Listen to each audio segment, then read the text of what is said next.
Hey, Redcasters, be sure to subscribe to our channel and ring the bell to be notified about our latest videos. Go Big Red. Welcome to the Go Big Redcast, the Husker fan sports show. We're not feeling sorry for ourselves. It was a learning experience that we have to overcome. Do you believe? You don't believe. Next question.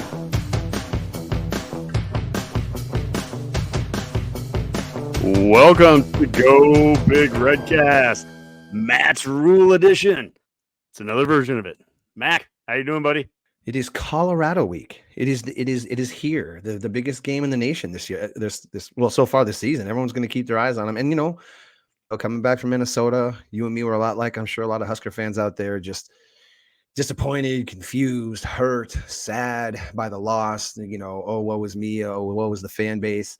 And then a double down kicking the stones on Saturday when you see Colorado ripping up and down the field. So, I after taking a moment, rewatching the game a couple times, our game, and then actually rewatching Colorado, not live, but kind of as a Colorado fan. I was trying to watch this game like, okay, if I'm a CU fan, am I as excited as the rest of the nation seems to be? Like how positive the nation seems to be after one game. Travis Hunter, Shedeur Sanders, they're Heisman front runners. Deion's the best coach that ever existed, and this is the second coming of, well, probably Nick Saban. I was going to say Bear Bryant, but it's amusing to me how something like this can catch fire.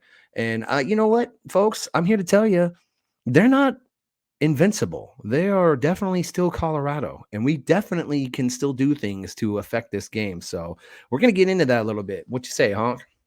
Yeah, well, I think that's a good way of kind of breaking this down. Is we're going to talk first about the CU strengths.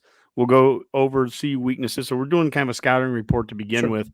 And then after we do that, we'll go over what we think are the keys to victory for Nebraska.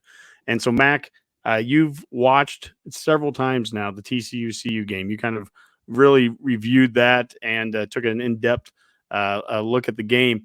And I think let's start with that. We're going to go over the CU strengths to begin with.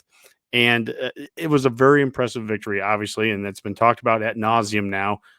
3 different players right now are on the top 10 of the Heisman list. And, Deion's already, front runner to be coach of the year. Seems a little premature that we have barely gotten to September and we're already doing that, but it is what it is. CU has some clear strengths.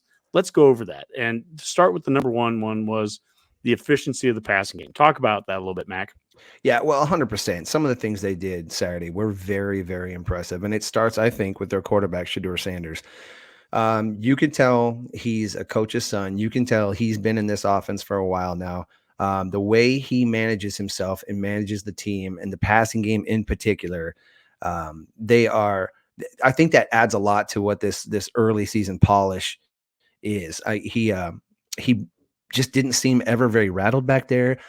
Got rid of the ball quickly, which really kind of helped out his O-line. And he's got weapons to throw to. There's no question. There were guys running open all over the place. So when we talk about Colorado, I'm not gonna downplay what they did well. They definitely came out, and I was impressed with their passing game. I was impressed with how smoothly that machine ran. So kudos to them. Like we all kind of guffawed a little bit about, they're rebuilding an entire roster. It's never going to look this good early, but some things looked really good, and the efficiency of the passing game was number one in my opinion. Well, here's the stats. Shedeur Sanders, 38 of 47 for 80%, which is just ridiculous. 510 yards passing, 4 touchdowns, a long of 75.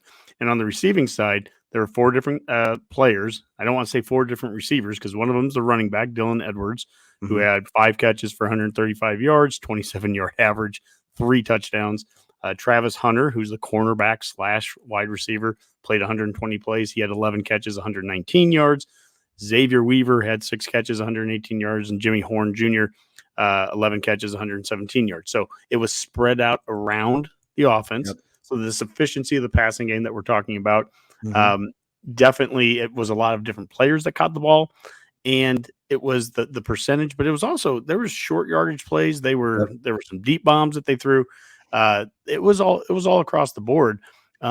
I think one of the things that I saw that they did quite a bit was the short, shallow passes kind of across the middle. and there's always a release valve, somebody that he could throw it to quick if there's a blitz or anything coming. And I think that's something that, as we get to keys to victory, those are things that we're going to have to be able to defend against, whether that's knocking a pass down, one of those shallow, short passes, and you've got a big 6'6" Gunnarsson or Nash up front, somebody that can knock a pass down. You take away a play early on in a game that a quarterback gets comfortable with, and it can affect the game. This is, going back in the Wayback Machine, but I think of like the Florida game, the fun and gun, when we played them. It was the second play of the game that Werfel tried to do a little slant. He did it 1,000 times all season, and Terrell Farley stood right in front of it, knocked it up in the air, should have intercepted it, but dropped it. He didn't get the catch, but the whole rest of the game, that quarterback's sitting there going, oh my gosh, I don't have that. We've got to take some of those plays away. And that legitimately was a future Heisman Trophy winner. So that is something that is going to be really important to kind of get them off that efficiency, because it'd be easy to look at it like the Travis Hunter show, and he was electric, no question. That kid. Listen, I went like, okay, so I said I was watching as a CU fan, but there's part of my Husker hatred still in the back, and I was thinking, screw this guy, he ain't that damn good. Let's just see how good he is. The boy's good. He can play. He can play. He's ridiculous. He was everything he was hyped up to be. And I was impressed. He's gonna have to be contended with, and on both sides of the ball. So I'm not gonna try to downplay what he did. But again, it's just one guy. But then they had 4 other guys go for 100 yards. So the passing game. Go ahead. Well, I think that goes right into number 2, the skill positions. Yeah, right. The passing game, 4 different guys catching it. The skill positions across the board that they have there were lights out. Yeah. Even the running back who's a freshman, at 100 yards receiving, they have game breakers out there. Now they had some drops. Some of the guys had some, Travis Hunter included. In fact, if Travis would have caught one of those, he'd have probably had 150 yards receiving. So and a touchdown. Exactly. So they had some drops, but the one thing I think that they were always in a lot of space when they caught the ball, and it was never really a gang tackle, quite a bit of missed tackling. So some of that's sort of hard to grade, but you can't argue that those guys were, with their speed that they have, they were getting open and they were making plays. Absolutely. Well, so that's something that I know as we get to the keys to victory, we're going to have to defend against these skill positions. Yeah. But one of the things that's going to be really hard to defend against is their ability to run tempo. And they ran that almost exclusively the whole game, and TCU allowed them to. So this was a game where they had, 34 rushes and 47 passes, I think it was, or just an insane amount of plays in general. So 47 passes, 34, so 81 plays. And this is in an era now, this new running clock that we have, where in the Nebraska-Minnesota game, the first quarter was done before we ever even knew what happened. That clock was constantly running. Well, not in this game. This game, there was a lot of snaps. So they're going to run tempo. What did you see with the tempo? The one thing that I was really impressed with the tempo was sometimes early in the season when you run tempo, you make a lot of mistakes. And really, they only had 6 penalties for 35 yards. They were really efficient about just getting up to the line, knowing what the play call was, and getting it snapped quickly. Again, I think that goes back to Shedeur Sanders. This guy really knows how this offense needs to be managed. And it will be, when we get to the keys of victory, that's going to be one of the things we really have to get after to affect that. But they are super comfortable in tempo. I mean, lots of times they're snapping the ball with like 25 seconds left on the clock and really getting after it. Possessions for us were an issue in the first quarter against Minnesota. I don't think they will be against Colorado. I think we're going to get the ball plenty. What we do with it, we'll talk about later. Yeah, I think that point about the penalties is really important, because when Nebraska did try to get into just the basic elements of tempo, like at the goal line, getting up there at the 1 foot line, we jump off sides, right? I mean, we couldn't do the basics in that kind of fast paced speed, which is where, I argue, gosh, get in the darn huddle if we can't do that right. That wasn't an issue for CU in game 1. And I think that's a good point that you have, that takes a lot of discipline right away coming out of the chute. And they did a very good job right away with that. Well, and I know like a lot of people like to make the comparison to that it's year one for them, it's year one for us, but it's not year one for them in a lot of ways. Shador's been with his dad in the staff. Well, I guess it's a different offensive coordinator, but it's the same offense. Yeah. They've been in lockstep for a couple years now, and Sims is still kind of learning how this program is going to, or how this system is going to work. So that definitely manifested itself on the field in game one. That was as clear as day to me. I'm like, they know what they're doing. He was very rarely rushed. He never ran. I don't recall him scrambling much, but he did enough in the pocket. His pocket awareness was good, that he would shift over a little bit, dump the ball off if pressure was coming. I mean, they got to him a couple of times, but it never seemed to be a big problem for him. His poise was amazing in the pocket. Yep. And I've said this before in the last I did a show on Sunday about this, was that I know he has mobility that we didn't really get to see. He didn't have to show it off much against TCU. It'll be interesting to see what we have to do if we need to spy him ever. But there's going to be some play where we cover it perfectly. We'll have 7-8 guys in coverage, and we will cover every one of those skill players, and he won't have anywhere to go with it, and he'll run for 10 yards. Yeah. And that's kind of a defeating play for a defense when you've done everything right, and then the quarterback can still make it. Yeah. But you just got to contain. Although with them, that still might be the better play, than rather chucking it up to Travis Hunter. You let him run for 5-6 yards, and maybe he moves the chains, but they like chunk plays. They like big gainers, and they don't really, I don't think, want him to get hit. So I agree with you. But that's something that is going to be an X factor in the game, I think. Yeah, absolutely. Like you said, Edwards averaged 27 yards a catch. They like big plays. Yeah. Well, let's flip it to the other side here. Let's talk about some of CU's weaknesses then, that you saw from watching the game there.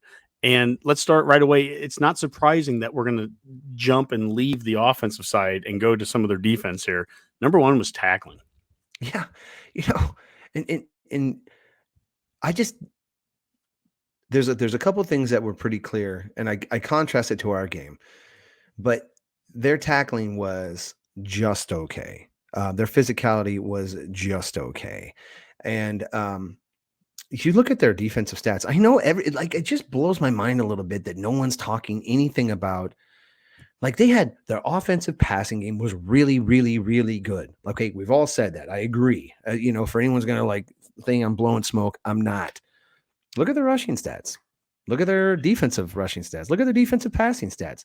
It's kind of hot garbage, to be real honest with you, but nobody talks about that. It's just like, whoa, look what, does anyone remember Texas Tech? They used to do that shit all the time. And no one, blew them up. But, this is going to be a factor in this game. I promise you. The tackling for them is going to be a factor in this game. And the way that Nebraska came out and tackled right away against Minnesota. Yep. Just the physicality, the flying around, the gang tackles and everything.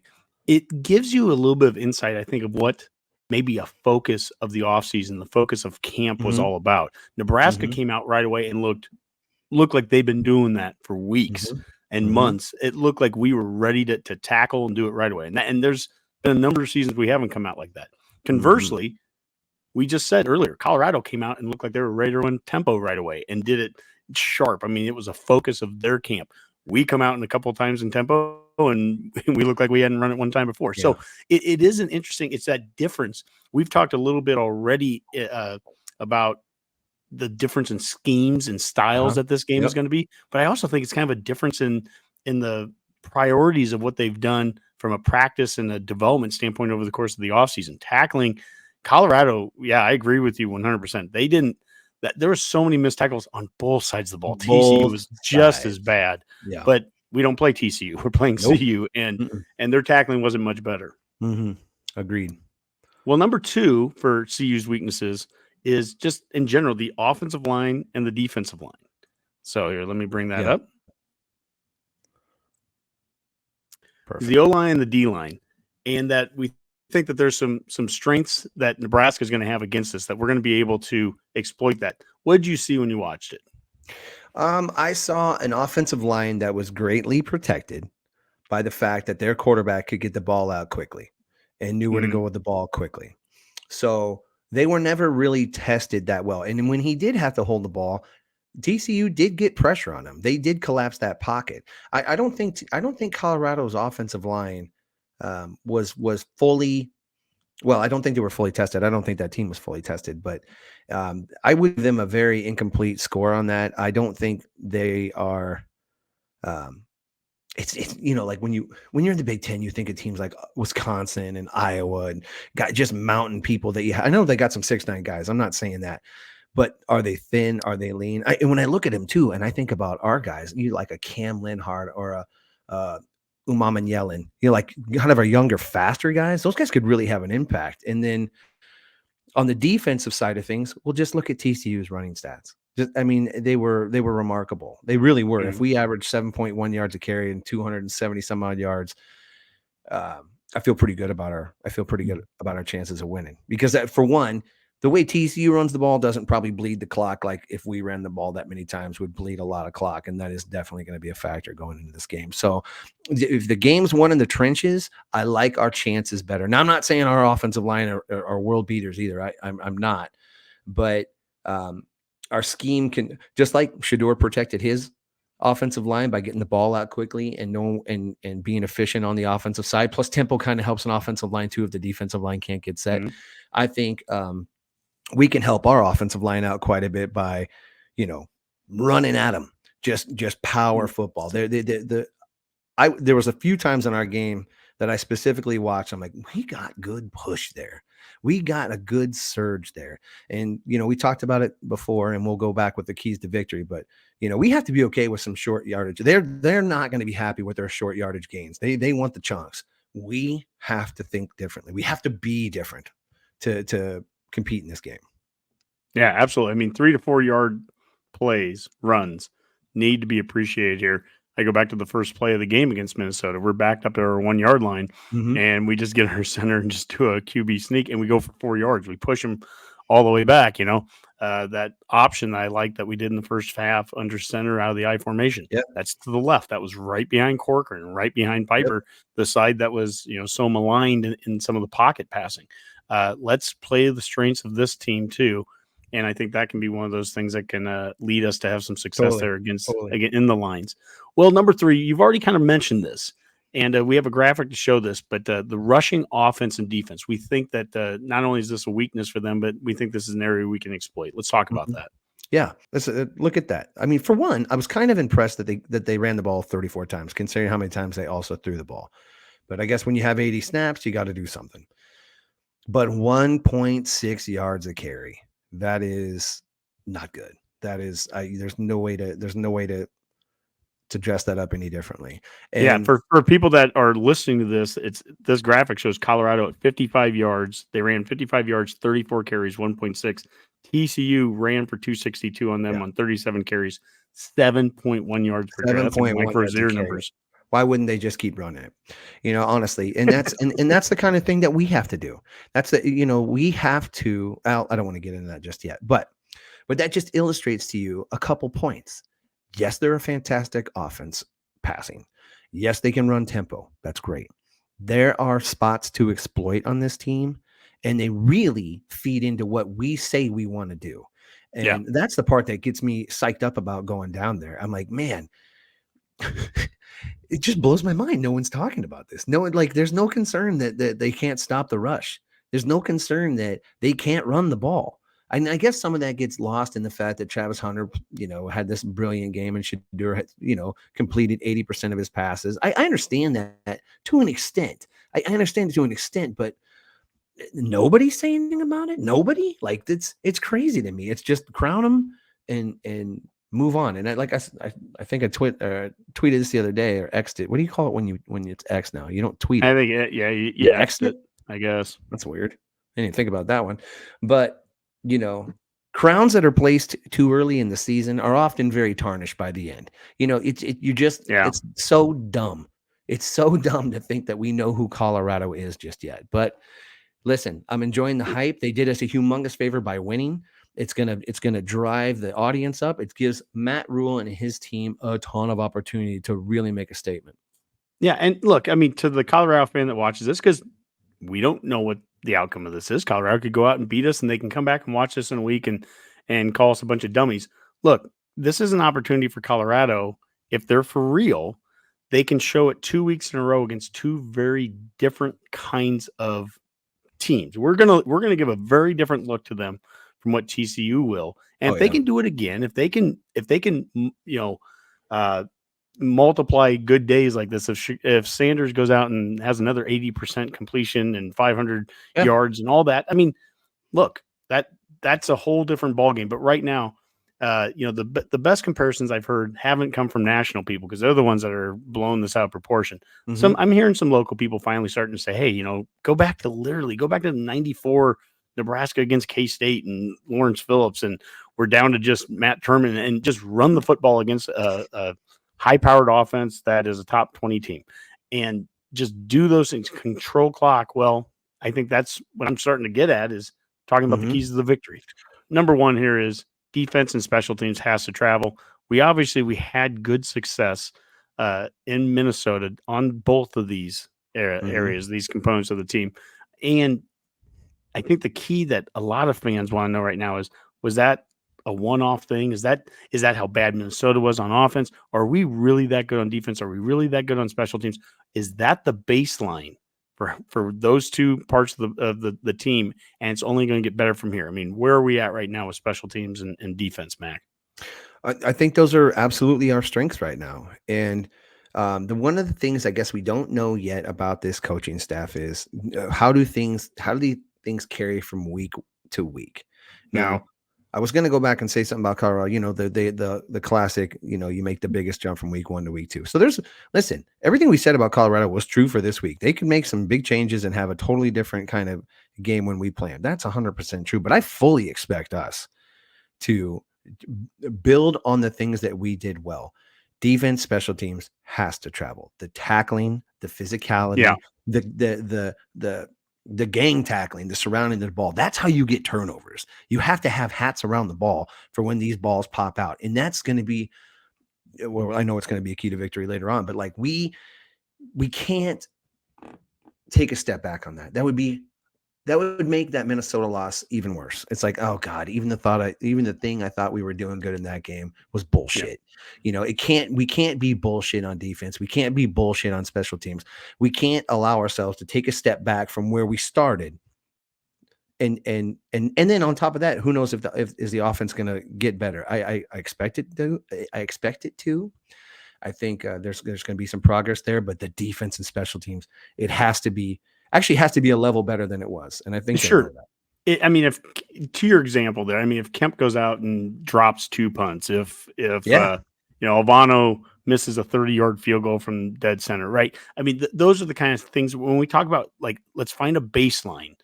Is what we did against Minnesota the baseline? That's what we can, moving forward, expect from this defense and this special teams every single game, on the road, at home, in altitude, below sea level. I don't care where it is. Right. That's how we're going to play those two elements of the game. If that's what we saw against Minnesota, then I think we're going to be in every single game we play. I agree. And that's even including a game at the end of this month. If we can play like that, I think we're going to be a second half team against anybody we play against, a fourth quarter team against anybody. And then it's about maybe some of the next keys to victory. But this has to travel this week without a doubt. There were so many broken tackles against TCU for Colorado. It was kind of disgusting. Like it just, and I don't know, man, it just seemed like TCU was unenthused about the prospect of tackling, and it showed. Some of these, big chunk plays that I say they like weren't big chunk plays. They just were missed tackles short, and then they housed it, So it's like, what difference would that have made in the game if you could have stopped that where they caught it, and forced them to do another play or force them to convert another third down, just force them to go deeper in the playbook, make the drive a little bit longer, maybe let Travis Hunter get to 218, snaps a game or something like that, but like we can't all of a sudden get sloppy at tackling. And there's no reason to think we should. I don't think. If we've been physical all spring, all fall, there's no reason to think the tackling should take a step back. And I don't expect it to. So that'll be something to watch early and really kind of indicate how this game is going to go. Well, I think that segues nicely to our number 2 key to victory for Nebraska this weekend, and that's control the clock. And one of the reasons why I think it segues is you talked about how Colorado had a lot of yards after the catch, yards after the first contact. You go back and you watch Nebraska against Minnesota. We had almost 0 yards after the catch. If we caught the ball, we got tackled right away. Right. It would behoove us, I'll say that, if we can make a guy miss, if we can, every extra yard, every first down we get, controlling that clock, this new play clock that doesn't stop on first downs.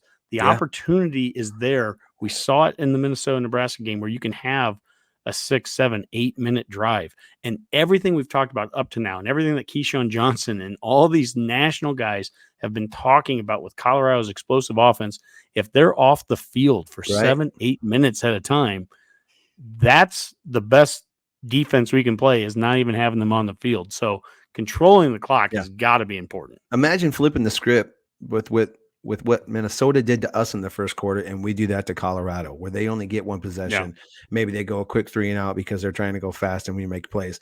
And then we milk that clock. I mean, we take how many snaps away from them in the first quarter if we can do that? If we can do that, whatever team is able to impose their will enough to dictate their tempo to this game will be, I believe, the team that wins. If we are strong enough running the ball that we can hold and milk the clock and do what we want to do, we got a great chance. If Colorado is able to pace us up and down and we're doing them a favor by fumbling or losing the ball and giving it back to them and let them keep doing it, we're doomed. It's that simple. Yeah, I think that's the whole point of the differing styles here. Who's going to win the style of game being played? And because they are so different. Colorado wants to line up and get 81 plays out there. Nebraska has an opportunity. We've talked all offseason, and this coaching staff has talked all offseason about the value of the huddle, the value of, we want to take that clock down to 1 second before we snap it. Now, something you and I talked about at the Minnesota game, sitting there in the stands, was I have no problem with taking that clock down to 1 second to snap it. I have a big issue with breaking huddle with 11 seconds or 8 seconds and rushing up there. Right. We've got to figure out some of the substitution patterns and everything we're doing. And those are coaching things that can be cleaned up between weeks 1 and 2. Yeah, exactly. Need to be at 100%. Any level. There's no excuse for that. If this was a junior high team having those issues in week 1, I would expect it cleaned up by week 2. So it'll be interesting to see. It'll be interesting because how much we like to rotate on defense. It'll be interesting to see how much we get to do that with the tempo that they run. There might not be a lot of opportunity to subs like the way we were doing against Minnesota. We'll see how that goes, but I don't know that necessarily hurts us that much, but it'll just be interesting to see how that goes. The best way to get to sub on defense is to make a play that stops the clock. Incomplete passes, a sudden sack or something like that, a negative play. That's the best way that you're going to get some rotation there. But to your point there too, that's already something that Rule and staff have shown. They want to rotate guys. They're going to play a lot of dudes. And I think up in the altitude too, that's just a natural thing that's going to happen with it. So control the clock. I'm talking offensively 35 to 40 minutes at least to 25, 20 to 25 minutes on their side. I mean, that's our best thing. Now, that leads us to number 3. The number 3 key to victory: make them one-dimensional.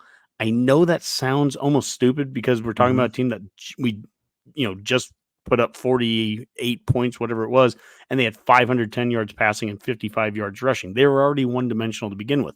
But it's a basic tenet of football that you want to make teams one-dimensional. I'm a lot more worried about Colorado if at some point during the game I'm thinking that they're going to be able to do either the run or the pass on us. And what was probably most interesting about that, when we played Minnesota last week, think about that, Mac. In the third and the fourth quarter, they almost exclusively went to passing only. I mean, they very rarely ran on us. And we, for the most part, up until about that last 5 minutes, really controlled the game defensively. And they took a couple unbelievable catches on their part too. But we forced them to be one-dimensional. I think we need to do the same with Colorado.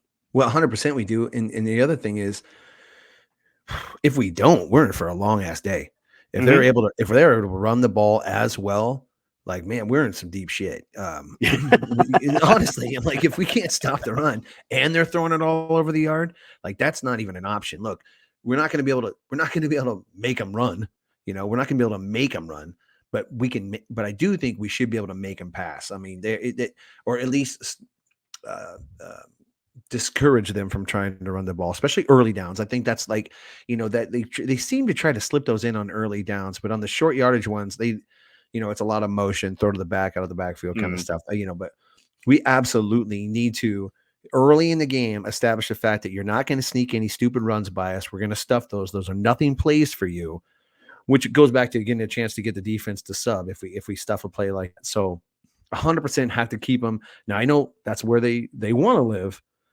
There's a difference between a team liking to do a certain thing or a team having to do one thing because the other stuff isn't working. And that just kind of puts all the cards on the table. Then the defense knows you're going to pass because you can't run. So it just allows the defensive backs to kind of keep their eyes where they need to keep them and make plays on balls. And that's what, we're going to have to do.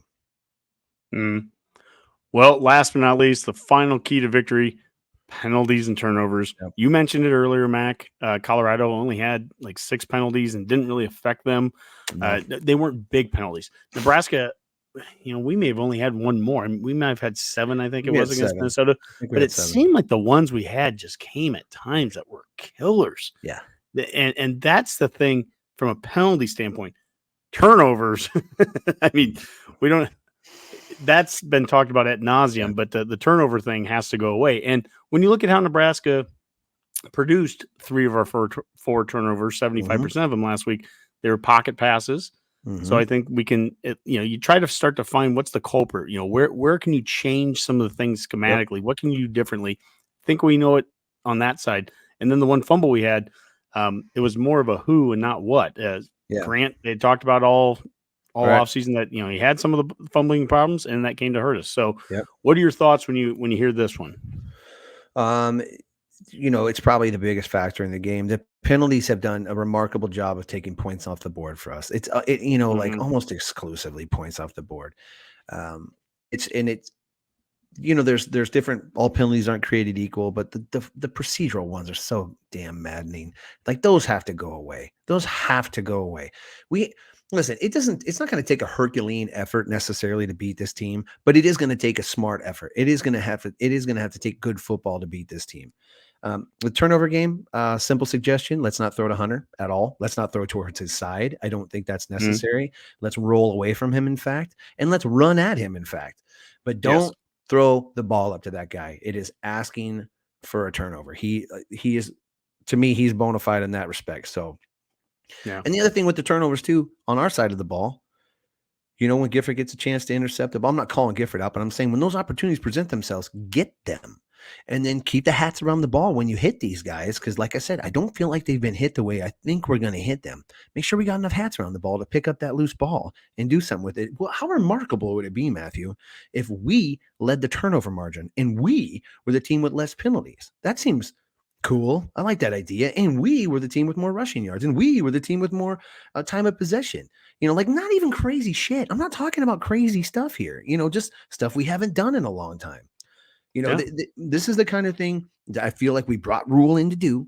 This is kind of how he is structured. He's a details guy. Situational football is one of his strengths, we're told. So get us in there. Let's see it manifest on the field. I know Colorado had a really good game, but they're still year one of a coach, and I just can't believe they're that finely tuned machine. Not yet. And I do think there's a path for us to get a lot better without having to do a whole hell of a lot more. I mean, we were good enough last week to win that game by a touchdown, maybe more, but we had a bad penalty where we threw the ball away stupidly, or threw an interception stupidly, or we fumbled on a guy that isn't necessarily the most secure with the ball. So I guess I say all that to say this. Don't get so Husker fans, don't go out there thinking you got to be polite. You got to kowtow to these morons. Husker, not Colorado, but Colorado fans. Don't let them blow smoke. These guys are the most front-running fans you're ever going to find. And I bet who would have known what the ticket sales would have been if they would have lost last week. But I know since they won, well, they're going to be out there and they're going to tell you what great fans they are. Don't let them make you feel bad. There's ways to win this game. They're not world beaters just yet. Well, yeah, there's the reason why I was able to buy tickets a month ago for $221, and I could sell them right now for $421. Nice. $420. I'd be selling them right back to the people that sold it to us, right? I mean, Nebraska fans, we travel well. We're going to travel well this weekend. Yep. I think that's something that that's going to have some effect in the game too. Is a stadium that's going to look very red again. I don't know. I don't think it will be quite the 2019 CU red out that we had, which was just ridiculous. That's probably not. If we could have just won that stupid game, that was a poster game from a stands standpoint, how it looked out there. But it's going to be impressive still. I know there's going to be a lot of people going out there. I'm going out there tomorrow morning. So I can't wait for this. I think this is a real opportunity. The team all week since the Minnesota game has been pretty much put on the back burner. This is going to be one of the most watched games this weekend, and it has nothing to do with us. It has everything to do with the opponent. Yeah, no question about that, dude. We're not play free. Moving the needle. Yeah. Play free. That's a great point, though, Matthew. We got nothing to lose. No, really thinking we're going to win. Like the line has swung. We got nothing to lose. Go out there and hit the shit out of these guys and see what's happening. Just play good ball, guys. Just go out there and play good ball. And Husker fans, go out there and cheer your asses off and don't take any shit from any Buffs fans. They're not worth it. I'm not saying start any fights, but I'm saying if fight starts, show them what's up. Bunch of granolas out there. So. All right. Well, I think this is a good opportunity, or this was a good show here to go through everything we just talked about there. CU's strengths, their weaknesses, a nice little scouting report of them. Our keys to victories. I even brought out the red cowboy for this since Dion's been rocking the cowboy hat lately. I'm like, well, come on now. You're looking good, Mac. You're looking good. Well, I think if we can hit all four of those keys to victory, I think Nebraska wins this. I think you could have a fun drive home, buddy. Fun drive. Well, until next time, that's another Go Big Redcast. Go Big Red. Rule. That's the rule.